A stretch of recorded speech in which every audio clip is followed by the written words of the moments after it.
Councillor. Are you missing Senator McDonald, Mr. Pizzullo? Sorry? Are you missing Senator McDonald?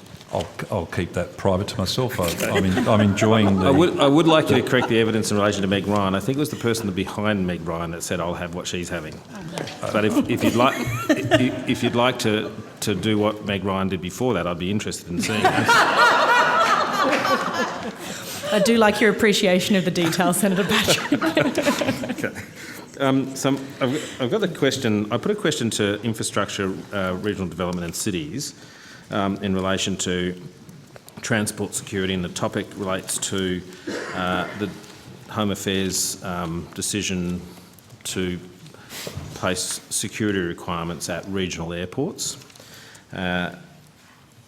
Just reading from their answer, they said, Department of Home Affairs is responsible for setting and managing aviation security requirements and is overseeing the $50.1 million allocated to us in the 2018 budget to assist regional airports in purchasing regional security screening equipment. There was a controversy in the last Parliament and this was agitated at the RRAC Committee into Regional Airfares that the government wasn't paying for the ongoing operation of that security equipment, which is quite expensive and has an impact on regional communities, and that they would have to foot the bill. They went on to say, in light of the issues raised, the department will work with the Department of Home Affairs and Industry to conduct up to 6 case studies to assess the financial impact of the enhanced security aviation security requirement on regional airports and, where possible, the flow-on impact to local communities.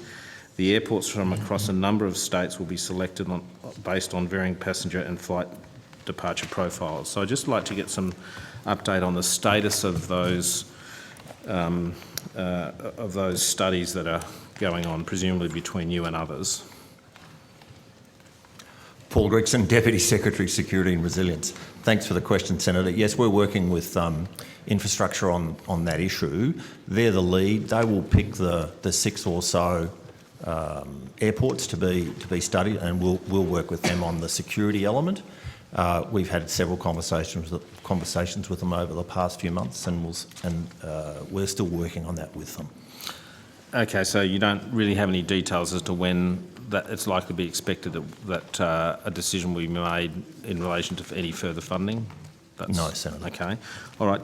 One of the controversies in relation to this is that at some airports, and I'll use Whyalla as an example because that has been talked about in the media, that has both Rex Airlines and Qantas flying to the airport. The requirement, as we learnt at the hearing, was something along the lines of, if it's a 40-seat aircraft, security screening is required. If it's less, it is not. And therefore the Rex flights, the Saab aircraft that carry 34, won't need to be screened, but the Qantas Dash 8s will need to be screened. That creates a problem in that Rex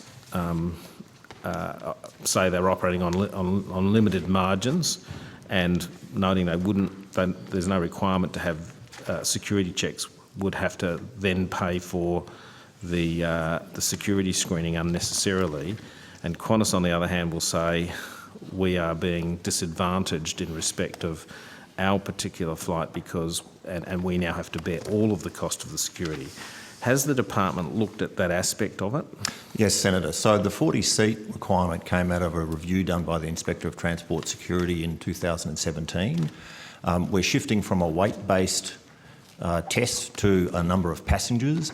That follows a risk assessment that was done where the risk moved from being an aircraft being flown into a building, for instance, to a crowded place, or a place with a larger number of people.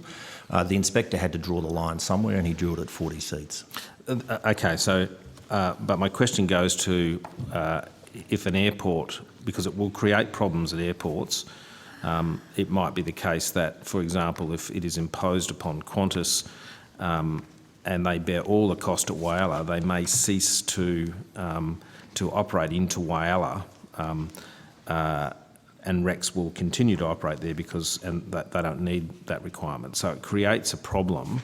has the department got a view that if one particular airline is being screened, passengers for one particular airline are being screened, that that REX in that instance should be screened as well?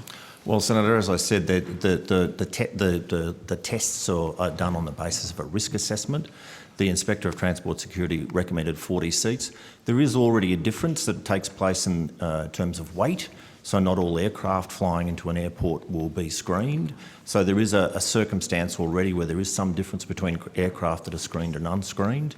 But as I said, we're aware of the issue. We've been talking to industry about it, but the 40-seat rule is the rule that we've decided to implement. And will the study that looks into the effect that this requirement places on communities examine not just the cost to the community, but how that affects the airlines that may choose to operate at those airports? The study will consider the flow-on effects of the costs to the various stakeholders at the airport.